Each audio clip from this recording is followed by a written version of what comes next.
Today, we are making wild mushroom and Taleggio filled ravioli with Parmesan sage butter sauce. To get started, we have 1 pound of flour out on your board. Make a big hole or a well.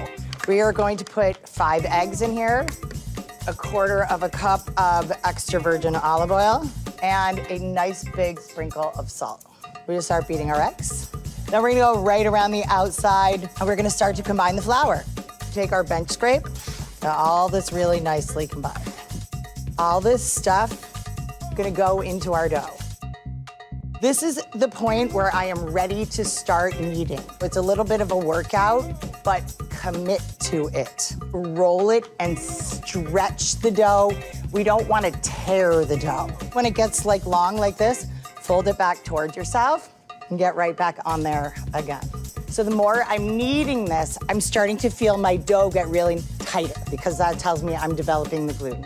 See this now, when you poke it, see it springs right back? If I tried to put this through my pasta roller right now, this pasta would be so tough and not very nice to eat. So we're gonna just let it hang out. All right, there we go. You relax. So let's move on to our filling. I have pancetta. I'm going to dice it. All right, just a little olive oil, pancetta in the pan. And I'm going to turn this guy on a pretty low heat. I'm going to work on some mushrooms. So this is 1 mushroom, isn't that so cool? Just take that stem right off. I want these mushrooms to be inside my ravioli, right? So I want the pieces of the mushrooms to be really pretty small. Shiitake mushrooms, these stems are very woody and fibrous, not edible. So go ahead and just pull it out like that.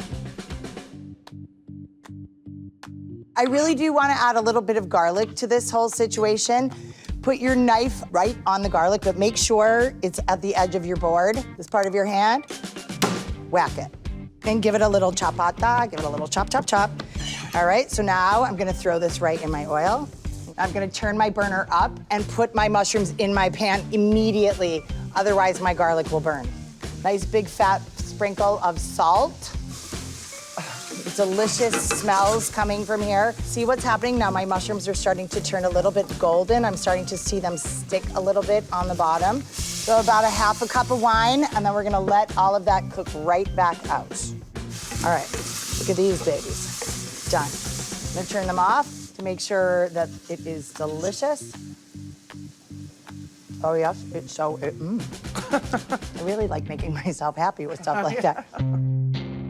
I'm going to be getting the bulk of my ravioli filling together. So I have ricotta cheese. I'm gonna grate some Taleggio cheese. I'm gonna add about 1 cup of Parmesan cheese. I'm gonna add all of my mushroom situation to this as well. And I'm going to add 2 eggs to this. I'm gonna mix all this guy up. Parsley is like that green, lovely, grassy flavor. It brings like a nice, bright freshness to this. All right, ravioli filling done. This herb is sage. We pick the leaves, we're gonna pile them up, skinny little ribbons, and that's for my sauce. Before I'm going to start to roll out my pasta, I'm going to put my filling in a pastry bag. Keep filling it up. Take it like that, twist it shut. Standing by.